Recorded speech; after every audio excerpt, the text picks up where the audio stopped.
and I'm not near that old, and I can't do half of what she can do on memory. So y'all just have to bear with me. I may get a little turned around, but we'll try to do the best we can.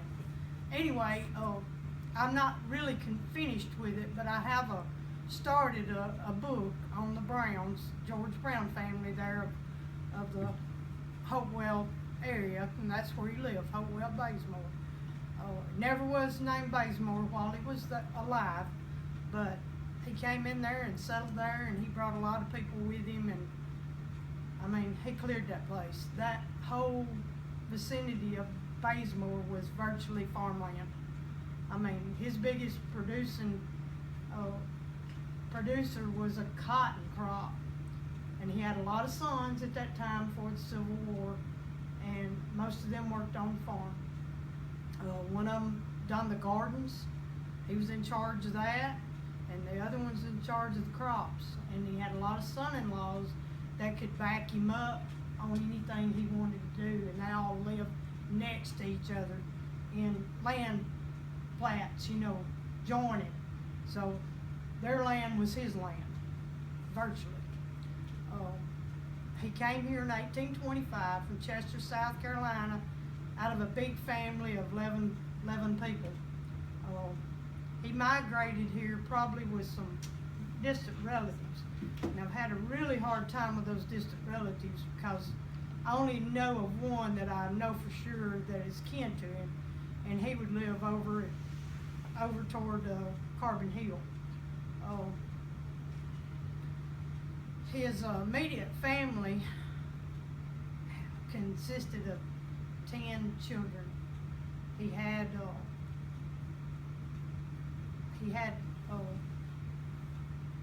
a big area that he had to take care of, and during all this time, he actually served with Marion County as a state representative from Marion County in 1833 to 1835. And I found that again, and I had left it out, but I'm fixing to put it in the book. And he also served, I know, as a justice of the peace for sure, right at his death in 1870 in Fayette County, and probably more than likely several terms in Marion County as well. He did a lot of deed work. We've actually got a copy of an actual deed in my book.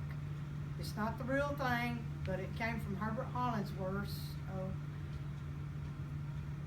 I guess his granddaddy, he was a justice of peace on down toward New River, and he had the actual copy of that in his trunk, and it had George Brown's signature on it. And by the people that were on it, I knew immediately who it was, and I snatched a copy of it. He never gave it to me, but Herbert's not doing too well now. I believe he's in a care home. I'm not exactly sure. I hadn't heard lately. Huntsville. But anyway, Herbert did a lot of the New River community below Bazemore, and I know y'all have seen things on a little newspaper we used to pick up at the country stores, a little white book with all those stories in it.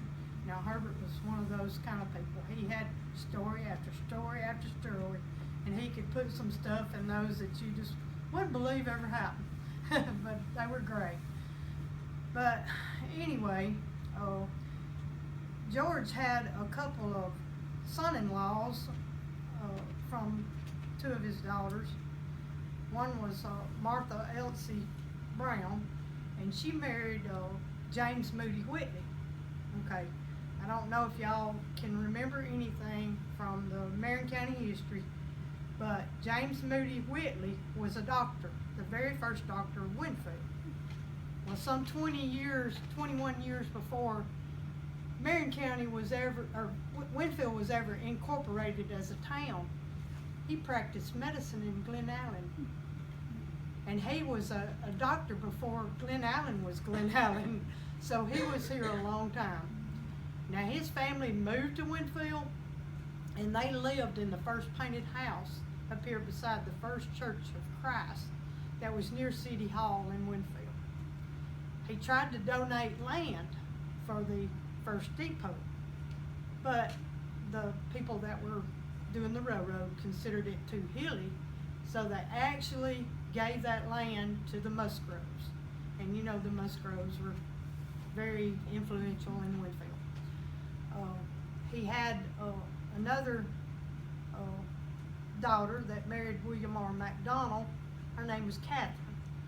They actually settled there at Hopewell Church, next to the church, with several tracts of land, one in Fayette County, one in Marion County. Okay,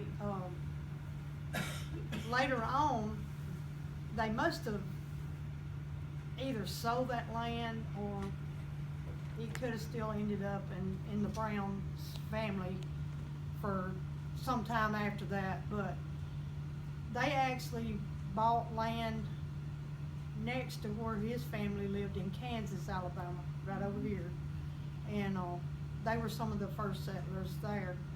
And the old cemetery, the old Kansas cemetery, is actually probably on their land. And it is a sad cemetery. It's growed up at times, and at times it's been mowed a little bit, but everything's kind of knocked down, and if you're hunting somebody, you're going to have a hard time reading it. And a lot of it's fieldstones, but her and her husband are buried there. She had a son-in-law that was named George Treadaway. He married one of her daughters, their daughters, the McDonald's daughters, and he was a fiery preacher from that area right there. He believed that if he could put a pistol on the pulpit and everybody would do what he said. And actually they were feared of him because they did do what he said. He had a funeral one time, and this fellow there was quite a crowd there, and nobody was shedding tears, nobody was, you know, how the old people used to moan and take on, and nobody was doing the right thing. And he said, this is not right. So he said, I tell you what. He lays his pistol up on the pulpit, and he says, okay, I want everyone to go home and think about this person and come back tomorrow with the proper emotions being shown for this deceased person. And the next day, they all came back, and they were crying and having tears rolling down their cheeks and moaning and taking on just like it was anything he wanted. He once shot a man in front of a saloon in Carbon Hill because he just didn't like any of that kind of stuff. So I'm pretty sure that he got out of that because he didn't go to jail. But anyway, his father, Francis Marion Treadaway, was an actual sheriff of Fayette County, Alabama, after the Civil War, during the Reconstruction years. And if anybody's done any history on the Reconstruction years, they know that the Ku Klux Klan was very evident at that time and was very all up in arms. And there's actually history of them and the Treadaways that became some of the judges in the state of Alabama later on in their lineage. Several of them made judges, but he actually had to fight the Ku Klux Klan when they took over the courthouse at Fayette. They paraded down the street with their hoods on, and this is a lost history now. Nobody knows this, but it's in the Treadaways' history. And it's really interesting. Some of that is really interesting. If you ever get a chance to read anything on the Francis Marion Treadaway, the sheriff of Fayette County, if you can find his story on the genealogy trails of Fayette County, it's interesting to read that because there's a lot of history there with his family that came down here.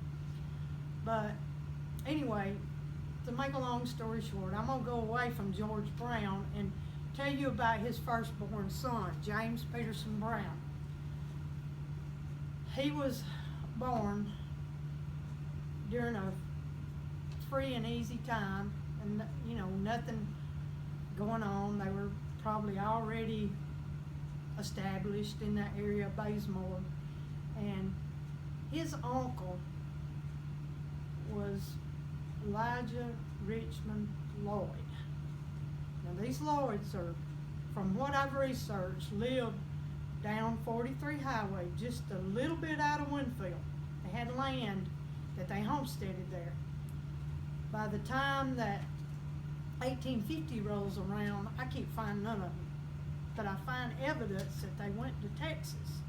Okay, in 1846, at 16 years old, George Brown's firstborn son, James P., gets to go with his uncle, Elijah Lloyd, which was his mother's brother, to Texas, an uncivilized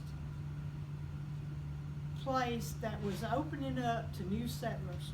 Okay.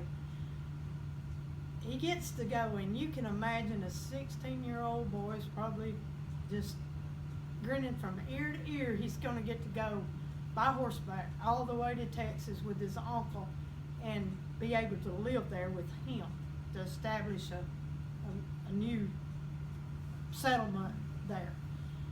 What he didn't know he was getting into was Comanches, and it got really rough.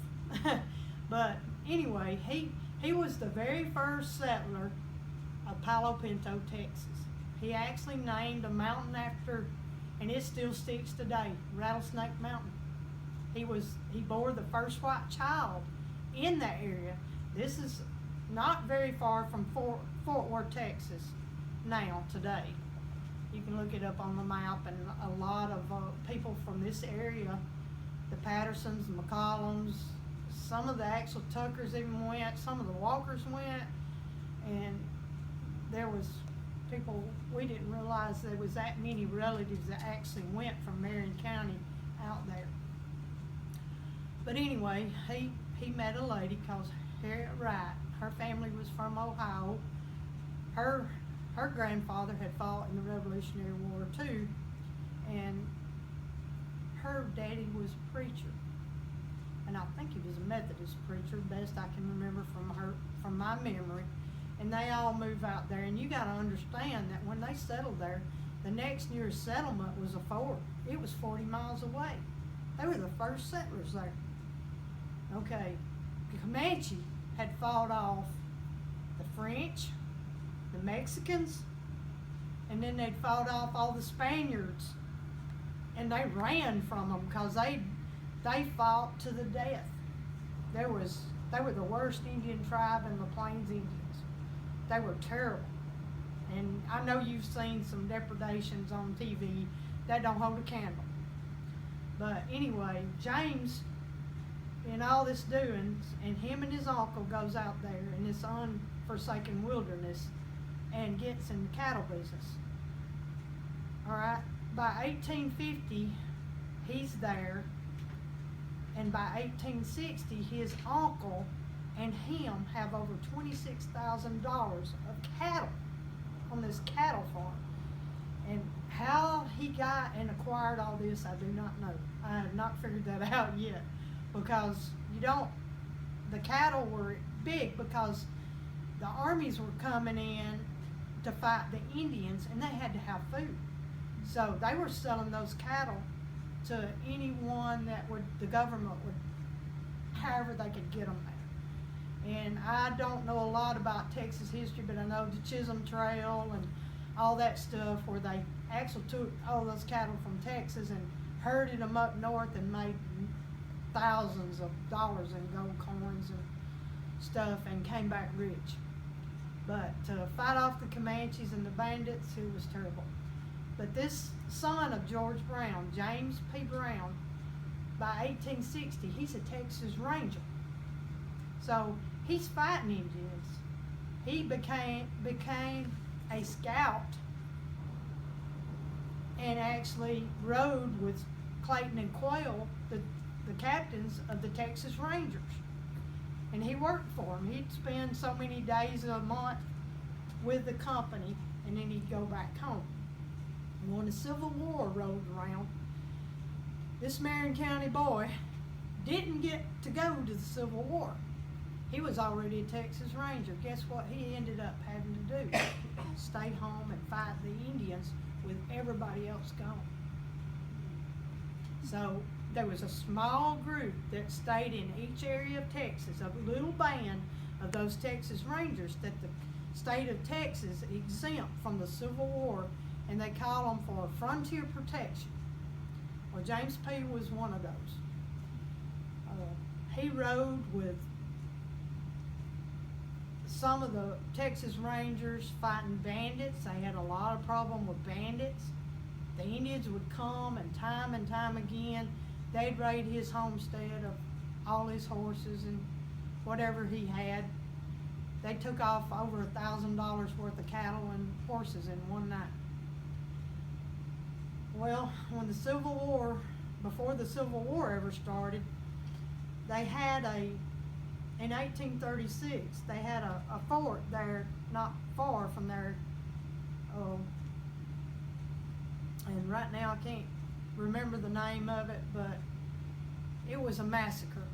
The Indians actually tricked the white settlers into the fort and killed everyone. They just exploded into it when they opened the door. They thought they were being friendly, and there was one guy out there, but all these Comanches are hidden out there, so they exploded this fort, kill, scalp, rape, whatever you want to call it, and it was terrible. And they kidnapped one 9-year-old girl called Cynthia Ann Parker. That was her name. It was the Fort Parker Massacre. Okay, in 1860, the Indians got so bad around that area that a guy named Lawrence Sullivan Ross was captain over a band of Rangers, and they fought a band of Comanches on Pease River. Well, unknowing to them, it was the actual Pettinacana that was chief of Comanches was there when they raided that village, and they just tried to kill everybody, because if you left one Comanche, woman or man, they would terrorize you to the death. They'd ride 1,000 miles to get their revenge. That's how bad they were. Well, James rode with Sullivan Ross. Sullivan Ross became governor of Texas after all this is over. And when they captured this girl, I believe it rose him to fame as far as Texas was concerned. Sullivan Ross actually became a brigadier general in the Confederacy. He was a ranger. He was a president of Texas A&M, the 4th president of Texas A&M University. So Sullivan Ross has his credits to Texas. And James befriended him, and he rode with him. So anyway, Cynthia Ann Parker, when they rescued her, she'd been with those Indians since she was 9 years old. This was called 1846. She has 3 children by the chief Pettinacana at this time. One of the children, one of the boys stayed at home. His name was Quanah Parker. He actually took the last name Parker because he was the last chief of the Comanches, the actual last Plains chief, you know, when they were banded up. Okay. Cynthia was brought back to civilization, and she actually didn't do real well because she'd been with them so long. She starved herself to death and died. Well, in 1874, the Comanche, after the Civil War, had migrated themselves. After the Rangers had run them off down into Mexico, they migrated right back during the Civil War, and they were out of control again. So the son of Pettinacana, the Comanche chief, Quanah, he fought as hard as anybody could fight against the white settlers. And there were stories told to me from the Texan that came up here and brought the book, that one of the army generals from the, you know, that fought the Indians out there after the Civil War, they actually charged 1,500 of their horses off a cliff and done away with them. That was one thing that ended the Comanches' battle.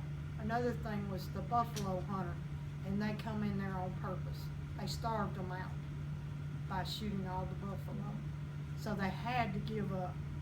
Quanah went to Fort Sill and surrendered there in Oklahoma along with his reservation, and he ended up being a spokesperson because he was part white. He could talk the American language. He befriended President Teddy Roosevelt and actually got invited to his inauguration when he went in office. Teddy actually went back after he became president and visited Quanah at his home, which was a big two-story plantation on an Indian reservation in Oklahoma. So it's pretty neat. I've seen pictures of Quanah when he was dressed in full headdress and the thing's almost to the ground, and it's just an awesome picture when he went to the inauguration. It's pretty neat if you come across it. But the one thing I wanted to tell you is that I have seen a thing to where, and I know all of y'all seen Yellowstone, 1923, 1823, and then Bass Reeves. It's been all over Paramount and the TV. I think CBS picked up Yellowstone. It's a pretty rough series, but he bought out the rights of a book, and I think that book is, let me see if I can find the name of it. She reminded me of one thing that I forgot. You know what Indians lived in Bazemore and parts of Marion County in the early years? The Chickasaw Indians owned the land where Bazemore is today.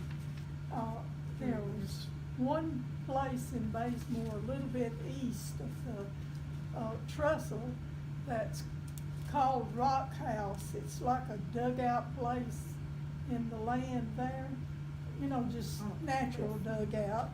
And it's been handed down that Indians hung out there, and there was gobs of Indian arrowheads that have been found there, as well as along the Sipsey River and the Tucker Branch. At the time, George Brown and George Tucker patented land in Bazemore, the Cherokee Indians still own the land. The Chickasaw. The Chickasaw Indians still own the land, and it was 1832 and a few other years when the 1832 when the Chickasaws deeded their land to the federal government and moved off to Oklahoma. And they were still here for other years. places. And then some different years in through there, the other Indian tribes in Alabama deeded their land.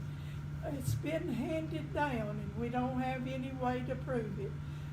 Roy Pounds wrote a book, Flat Rock or Not, and he's trying to find the place where the border of the Indian lands from the different tribes joined together. And he thinks he found it over toward Carbon Hill where Iron Mountain is in through there. But anyway, he and some other people have handed down that there was an Indian trading post in Bazemore, and it was located, according to him, between the Hopewell Cemetery and Church, and any of you know Holly and Wilma Hollingsworth. Basically the river. Holly and Wilma Hollingsworth. There was an old road between them. He said that was where the Indian trading post. I like the definition of history as part truth and part what somebody thinks it was. So I could say the Indian trading post was where somebody thinks it was in Bazemore. Rolled around somehow or another, and I've got my ideas about this, and I'm kind of pretty sure it's true from what Herbert told me a time or two about some other things, that John Tyler never did have to go to the Civil War, but that family was over the old Andrew McCallum family was over the slaves of Newman McCall. And Newman had big farms in there in the New River community. Well, John Tyler never had to go. But from what he told me, Andrew sent load after load after load of corn and supplies down to New Lexington, which is Confederacy. That was one of their settlements down here, you know, going toward Tuscaloosa, and managed to keep John Tyler out of the war. Well, John Tyler, through the Church of Christ, was instrumental in helping get the Church of Christ started in the area, and he brought a lot of that in with him. Well, he got associated with General Garfield, one of the Union generals before the Civil War, trading horses. Well, the McCallops had some of the finest horses in Fayette County. I actually come across some fines that they had to pay for racing in the streets of Fayette. That was a no-no back in the day. You didn't race horses in town, you would be fined. They'd hunt you down. But anyway, I think he paid 50 cents, but that was a lot of money for a lot of people back in the day, but it probably wasn't for them. But anyway, when the war broke out, the Union had a dire need for mounts. I mean, they didn't have enough mounts here. Even the Confederacy was riding mules and stuff because they didn't have anything here but that. And they just took whatever they could find. But General Garfield sent word to John Tyler that he needed some mounts. And John Tyler answered his call, and he sent about 20 horses, and he carried them. And how he got them all up there, I guess he tied them tail to head and with ropes and just drug them up there. But he carried them all the way to Corinth, Mississippi, I believe is where he carried them, wherever the Union was stationed at that time. It was up toward Decatur or Corinth one. And when he got there, General Garfield paid him off in 20,000 gold coins. 2,000 gold coins. Now, what would that be worth today? 2,000 gold coins. That was a lot of money. Even his ancestors didn't know he had got back 2,000 gold coins on horseback without somebody raking it or robbing him. But anyway, he did volunteer for a little while with his unit up there as a volunteer, and I think he finished out the war with him because it was getting close to being over anyway. But he came back home with that money, and I guess that's how the McCallops and the Hollingsworths kept going on there for a while. They had plenty of money.